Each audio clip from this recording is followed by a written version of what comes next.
So today in the state senate, we had our Memorial Day remembrance. It's a solemn ceremony that's happened every year for 30 years. And I was blessed to be joined by Chief Boals, who's the outgoing commander of the Traverse City VFW post, but who has an incredible 32 years in service to our nation, all around the world, doing some amazing things. And I wanted to take a moment and talk with Chief Boals about the sheer importance of remembering the sacrifices that have been made for us. What does Memorial Day mean to you? To me, it's just reminds you at least take time out of your schedule once a year because it's everybody in America their duty to remember the sacrifices that brought us to where we are today to enjoy what freedoms that we still have and to keep pressing on to maintain those freedoms. I mean, they say that phrase is so common, freedom isn't free, but people need to realize this isn't just an emotional statement or a feel good type of statement. It really isn't free. I mean, tell me some of the great stories of self sacrifice that you've seen with your own eyes. When you're deployed, you're there for your buddies on your left and your right.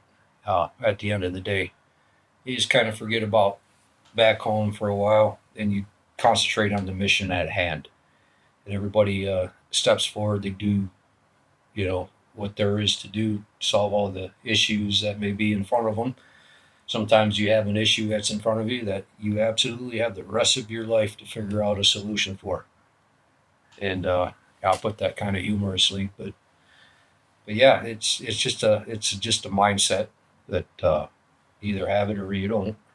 I mean, we've produced a number of television shows honoring veterans and really gotten deep with a number of veterans. And what you just said is, I've heard repeated so many times that you're fighting for your buddy on your right and on your left. I mean, it may be the overall war or battle or whatever the action is, may be for the broader causes of freedom. But when you're out there, it's about the man on your left and the man on your right. I mean, is that true? That's how you Yeah, feel. that's true. And your man to the left or right is also looking out for you. And you don't want to be that guy or that soldier that's the weak link in that. So you're doing your extra effort to not be the weak link and not let your buddies down.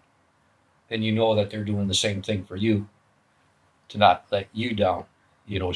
Should the situation ever arise to where it's really intense. So Tell me about they played taps today, and I remember we produced a film on Arlington Cemetery, and it was probably the most haunting thing that I remember there because you'd be off in one part of the cemetery and you'd catch a few notes of taps sort of on the wind, and it was just stirring. You stopped because you knew somebody had lost somebody, and or that they were remembering life. What do you feel? Hear taps. What do you feel? oh geez, it's just one of those poignant reminders that yeah, big sacrifice happened.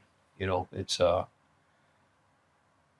you just kind of like absorb it and compare it against your personal experience with it all, and the more sacrifice or the unpleasant moments that you've seen, but they're also at the same time valorous moments, I guess. Lack of a better way of putting it, but yeah, it hits you. It hits me. Tell me about one thing. We'll stop here.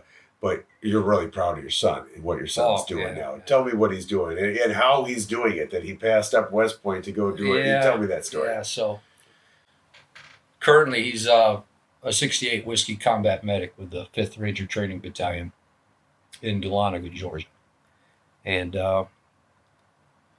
he had applied to West Point, and he got all the way to the end of the selection piece, and he really considered. He said, "Daddy," he says, "I want to go be a hard ranger before I become a smart ranger."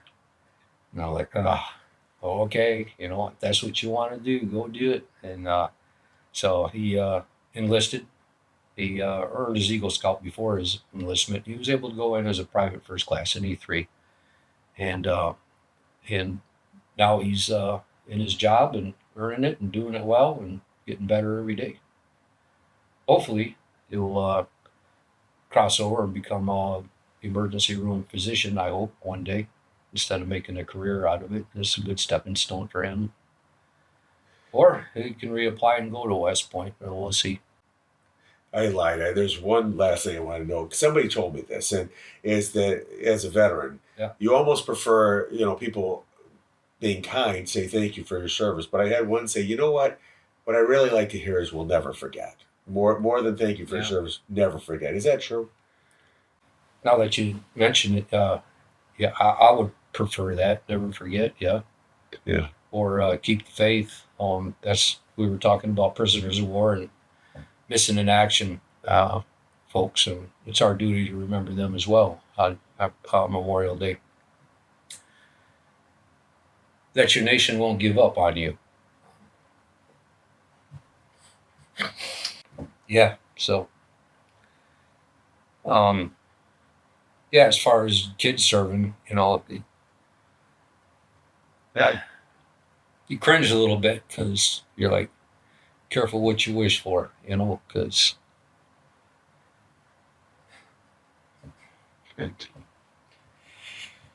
yeah.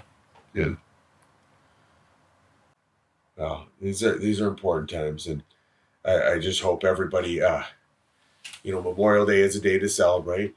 These are the freedoms that were fought for, and it's a good thing to enjoy. But I pray that everybody will take a moment and realize what's been paid, the price that's been paid for us, and that we will make that commitment to you, to your son, and to others who served alongside you that we will never forget.